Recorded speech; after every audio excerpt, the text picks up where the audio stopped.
14 দিনের মধ্যে যে কোনো একটি আসন ছাড়তে হবে। সংবিধান এবং নিয়মকে মান্যতা দিয়ে মানে অনিচ্ছা সত্ত্বেও আমাদের নন্দীগ্রাম বিধানসভাকে করতে হবে। সংবিধান এবং আপনি আমাকে গ্রহণ করবেন।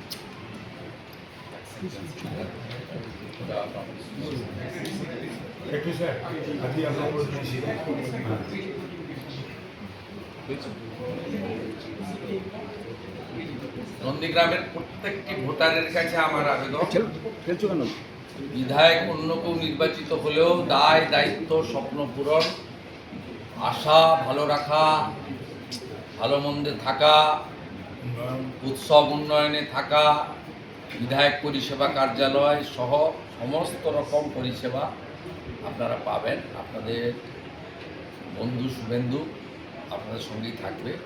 7ই জানুয়ারি ভাঙাবেড়ায় যেমন প্রত্যেক বছর ঘুরে দেখা হবে।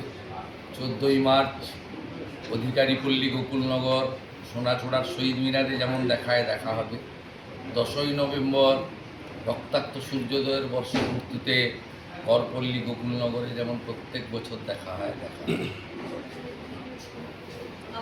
5ই জুন যখন ফিরোজা বিবি প্রথম বাই ইলেকশনে যেতে, সেদিনও সমস্ত দায়ের দায়িত্ব দায়ভার আমার ঘরেই ফিরোজা বিবিও দিয়ে রেখেছিলেন। তার ফলে নন্দীগ্রামের জনগণ জানে যে শুভেন্দু অধিকারীর সঙ্গে তাদের সম্পর্কটা কেবলমাত্র পদের বা রাজনৈতিক সম্পর্ক নয়, একদম আত্মিক সম্পর্ক।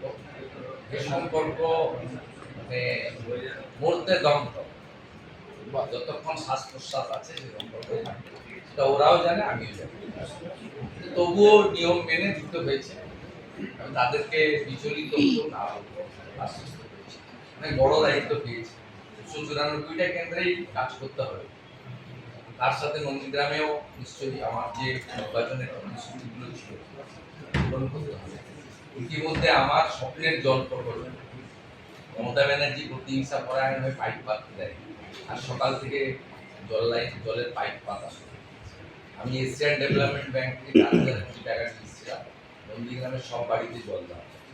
মমতা ব্যানার্জি 21-এ হেরে যাওয়ার জন্য পাইপগুলো পাততে দেয়, আর সকাল থেকে আমি কাজ শুরু করি পাইপ পাতা।